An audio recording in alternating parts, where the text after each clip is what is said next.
Well, we had a slow start, but finished strong, so that's what really counts.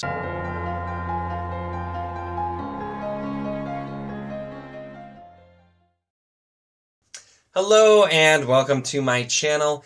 In this video, I am going to be doing my monthly wrap-up for December, since we moved back to the monthly wrap-ups, and December ended up being kind of a bit of a rough month. I was hoping to really get through quite a lot, and I did get through, I feel like, a solid amount of stuff, but I had a lot of stuff going on that caused me to basically get no reading done for a couple of weeks this month, and so a lot of audio helped me still get things going, but we still got some good things finished. So I'm going to talk about books I listened to or read for the month kind of normal, and also then talk about briefly the SPSFC books that I read, because I did do 4 of those during December as well. So let's jump in. So first off, we have 12 Kings in Shirakai by Bradley P. Bolu. And I originally put this down, and it was kind of like a middle DNF, because I wasn't saying I'm never going to read this again, and I wasn't necessarily planning on picking it back up, but I was not really a huge fan of this. It was just kind of okay. Nothing that was making it feel particularly special for me. I did do audio because, once again, I had very limited time, and so I decided to try and do that to keep up. The audio performance I thought was actually pretty good. I just didn't really care that much about the characters or what was going on. There were a few things that seemed a little forced, and so it was kind of meh. But then, after something else I was listening to, I put down with a harder DNF. I'm like, you know what? I'm just going to pick this back up because I was liking this more. So I ended up finishing it. I still ended up about 3 stars. It's okay. I may still try the second book. I've heard from some other people who like this series that it does pick up a little bit in that second book. I'm not really sure. Like I said, I was not super pulled in. I don't know that I'm going to get through still, because I had commented before when I originally put this down that I'm like, I just, I don't know that I'm going to read this whole series, because it's kind of a long series, but got through, and still, once again, not hating it, so it kind of is what it is. I also did, on audio, the Rune Lords, or The Sum of All Men, which is by David Farland, and it's the first book in the Rune Lords series, and it's narrated by Ray Porter. I have several hardcovers of this series, but not the first book, and so this one, Audible has all of the Rune Lords books on there for free with your subscription, and so I was able to listen there, and hearing Ray Porter do something besides sci-fi was actually really interesting. I thought he did a good job. And this one was such an interesting book. This was kind of a buddy read, that along with T from An Erudite Adventure, and then Liam's Lyceum had jumped on as well. And this book as well, I can definitely see that it seems like Sanderson probably took some inspiration from this series, just with kind of the way that the magic works. But what set up the magic is, it's called endowments, is the main part of it. There are definitely other kinds of magic. It's a very magical world, but endowments where basically somebody has to be willing, but they can give a certain aspect of themselves, like strength and stamina or sight or voice or all kinds of things like that, to another person through magic, essentially, to make them somebody faster, stronger, able to think quickly, able to live longer, to heal from injuries, that kind of thing. And so already it was really interesting the way that it was set up, and then the more you find out about it, the more interesting and also kind of horrifying the magic system is. And so there's a lot of discussion throughout the book of when is the use of this justified? Does it make sense? And it's something that both the quote unquote good guys and bad guys both use. And so it's really interesting, and I was really fascinated. It's one of the coolest magic systems I've read in quite a while, and so just kind of digging into that was really interesting. And the characters and kind of just the overall story setup, I really enjoyed as well. So this was a really good book. It did feel almost like it could have been a standalone, so I'll be really curious to see how the rest of the series goes. But there was definitely just the world that's set up. It's one of those worlds where it's just all kinds of different magic, because there's also people who use earth magic and fire magic. There are these creatures that are coming in, and they're talking about they're going to be coming and attacking. There's just so much going on here. There are these other people called the Time Lords, who basically keep track of the lives of people but are not allowed to interfere. And there was so much here to set up in the world. It was very broad, and I I'm really, really excited to get more about this. Next up, we have, and this one I was reading, and then I did end up doing a little bit of audio to supplement, is Bone Shroud, which is by Andrew D. Meredith, and this is the second volume in the Clashing Saga, and oh my gosh, did I love this. So I absolutely loved Deathless Beast, and so I was, expecting to really enjoy this one as well, and this just amped it up even more. Things are really starting to get going in this series, and it's just all of the things, big and small from the first one, is we're just like running with it now, continuing to do that fantastic storytelling and world building. These are just 100% books that are for me. Like it's very, very, very much my taste, and I really enjoyed the heck out of it. Andrew D. Meredith as well. I love the way he writes, and he also narrates his own books. Does a fantastic job the way he does with character voices, and just making every voice sound a little bit unique. So both the audio and the physical reading, it's just really, really great with these. But this is definitely not one of those books where book 2 is drops a little bit, because sometimes you get that. Not at all. This really just kind of starts amping it up. It's still kind of a slower developing story, but there was a lot more action and intrigue and things really moving forward. Some surprises, and just the way the characters are set up. The characters feel so real because we've gotten to know them in the world very organically, but there were several situations here where I'm reading this, and the characters act in a very different way than they probably would have in any other story. And why? Because we've established what kind of character they are. And often, there were a few moments where normally, like, a lot of books would be, like, really, like, melodramatic, or they'd be like, oh, how can this be? And these characters are just like, yes, this is what's happened.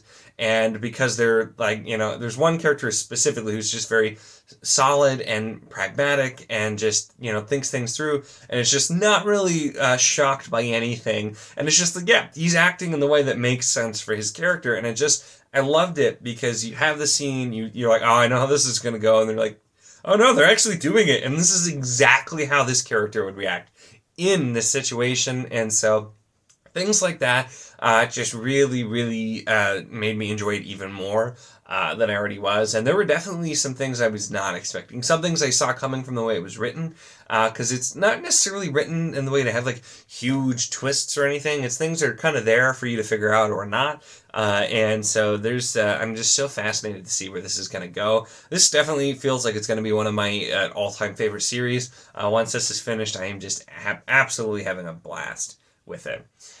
So moving on, and the funny thing, because we're going to talk about Threadlight really quick, I have Voice of War on Kindle, and I have a physical copy of Bonds of Chaos I got from Andrew, and so then I ended up using the 1 credit. You can get the whole trilogy on Audible for audio. Heard great things about audio and the narrator as well, so I decided I would do Stones of Light audio and then go to physical for Bonds of Chaos. Now, I had a lot of problems with Voice of War. I did do a review previously for Voice of War. I came out with like 3.5, and it was really close to not even being a 3.5. There were just the core premise and a lot of things with it seemed like they didn't really make a lot of sense, and you're just not supposed to question it because things are just supposed to happen this way when there was really better things that could have been done. And Stones of Light, unfortunately, just continued that. There were several really big, pivotal moments where just doing the, normal, sensible thing would have helped immensely, but instead, we do the dumb thing so that the story can progress the way it's supposed to, and it's just, I can't get past things like that. I really, really struggle. And there were lots of other things in the book I didn't like, but I quit at a specific moment where somebody, once again, they had people who trusted them and something happened and there could have been a misunderstanding, so they were like, instead of trying to talk it over, let's just not do that. And what a surprise, it blows up in their face. And it's just very similar things happened in the first book. There was also just another storyline in this one where it was a really, really cliche scene, and then what it ended up leading to, I'm just like, you've just got to be kidding me. It just was dumb. I was not having a good time with this book. I do not know if I'm going to pick it back up or read any more in this series. I think, honestly, this one just may not be for me. It's very character-driven. I know people love the characters, and it involves being a parent a lot, so maybe because I'm not a parent, and I'm not, the most character-driven reader, I don't know. But it's just the messiness and the forcefulness the author is doing with the plot to just have whatever happens and have me not question it. I struggle with those kinds of books, and I was just really not enjoying it, so I put it down. And that's when I finished at 12 Kings and Shirakai, because I'm like, I quit reading that for way less reason than I was wanting to quit Stones of Light for. So that was the silver lining. I went back to 12 Kings from there. So I know it's going to be unpopular. I know most people love that, but I was not having a good time with that book. And then the audio that I was actually putting off for a while, which was Crossroads of Twilight.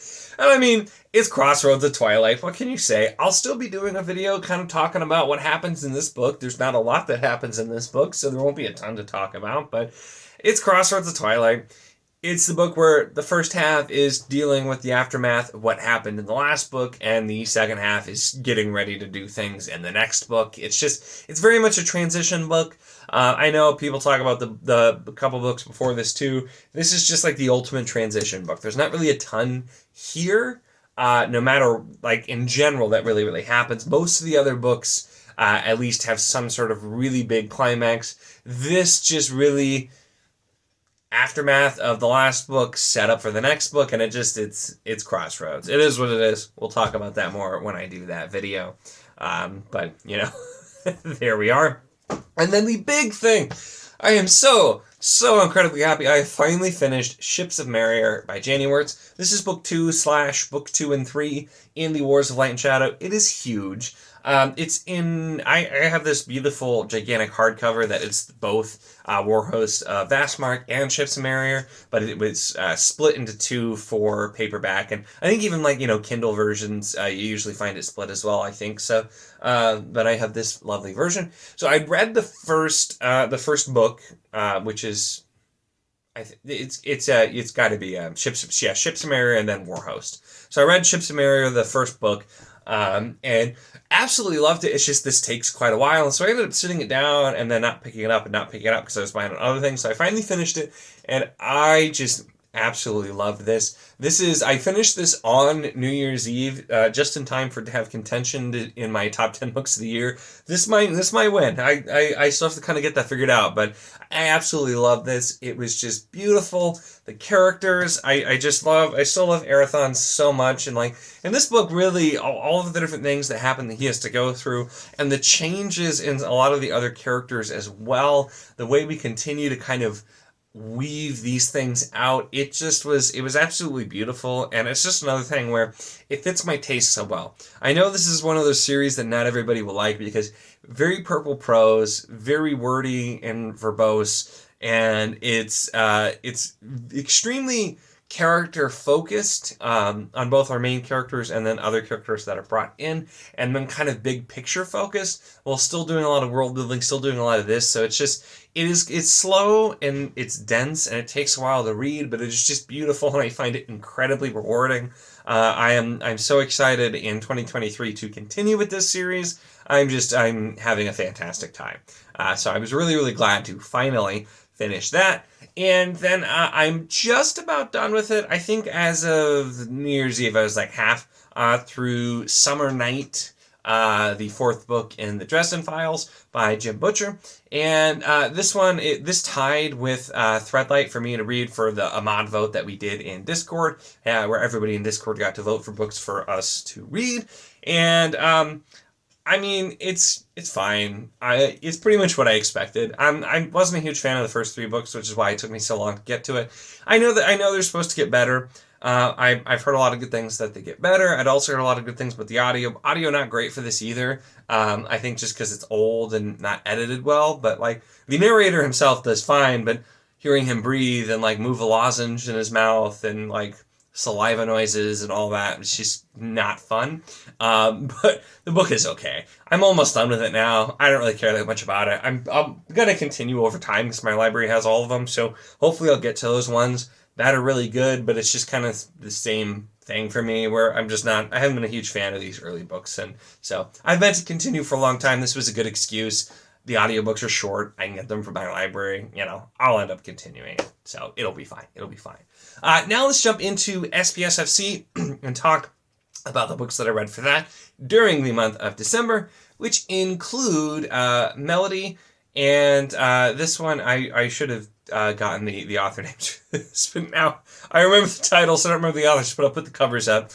So Melody, which this is like a first contact kind of techno thriller. Really, really enjoyed this. I do have 4 reviews for all of these, so I won't talk a ton, but really enjoyed this one. This is definitely, I still think, my favorite of the quarterfinalists so far. Just entertaining, going through about a signal that comes from space, and the government is trying to figure out what's going on, and there's a man who is somehow a part of it, and they're trying to figure out what's going on, and he's trying to get away kind of for him, so it was a really fun one. And then we had The Stars Within. This was a book that involved like people who have like psionic abilities, and they're conscripted to work for these big corporations. Started out kind of having some commentary on corporations and like looking at what they do on other planets where they kind of take over and that kind of thing, and then it just ended up kind of devolving into a kind of lazily written YA seeming book out of nowhere, even though it started really strong and the characters were all adults. That's kind of what it turned into, and so the further I got into it, I didn't really enjoy it a whole lot. I didn't care for the ending or the middle. Beginning was very strong though, so that one didn't really fully work for me. I had some issues with. And then we had the Trellis, and this one I quite enjoyed. It was a very interesting read, which is in the not so far future, just where automation and technology have advanced so that many people can't find any sort of work. You know, the economy is like non-existent. It's very dystopian, but looking in a kind of more realistic fashion, and also looking at like trying to look at how quickly, you know, our country and the world could devolve with some changes. And it was just really fascinating to read. It involved one person who is going to be starting a new job at this big company that is involved potentially in something a little bit nefarious. There's a murder that happened there that's being investigated as well. And just a really, really interesting read. One of those that it was different, and it read somewhat more like contemporary fiction versus sci-fi at some points, but really interesting, really, really curious on this one to see. I don't remember if this author has more stuff, but I definitely thought that was a really interesting one as well. And then we had Echoes of Another Earth, and this one also I felt like had a strong start, and then my issue was just that from the start of it, I wasn't expecting the very light tone. I was expecting it to be a little bit deeper, maybe, you know, tinged darker, and it ended up just being kind of light, kind of silly, and like a fun sci-fi read, which is not what I was expecting, so I didn't enjoy it as much for that. It got a little silly for me, but I think it's one of those ones that if you're looking for like a quick palate cleanser, a fun sci-fi romp, it would be good for that. It was not bad. I just think I was expecting something very different, and so I didn't end up enjoying it quite as much as I could have, but there was that one as well. So I only have 2 more SPSFC books to read in early January that I'll be getting to finish off the quarterfinalists, and then we'll be getting our top 3, and then we'll be reading other groups' top 3 books as well. So going to be really interesting to continue and see what everybody else has got that's moving forward, as well as what we're going to move forward. So I haven't finished them all, and I know others are still working on them too. But it's been an interesting time with SPSFC, so I'm excited to see where it goes. That is really it, though. I'm hoping to have quite a lot more reading done in January. That's definitely the goal. December, like I said, I didn't end the year on the best note, but hey, you know, it's finished, and I still read a lot of great books in 2022. All the year-end content's going to be coming out really, really, really soon as well. This week and then next week, we'll get more of that content I've been talking about coming. So excited for it all. That's it for this one, though. Make sure to give the video a like if you enjoyed it. Check the link in the description. As always, for the Wizardly Duo Discord, if you want to chat books, whether these books, other books, any books, really anything at all. It is a lot of fun, and we would love to have you. And of course, if you enjoy my content, make sure to subscribe.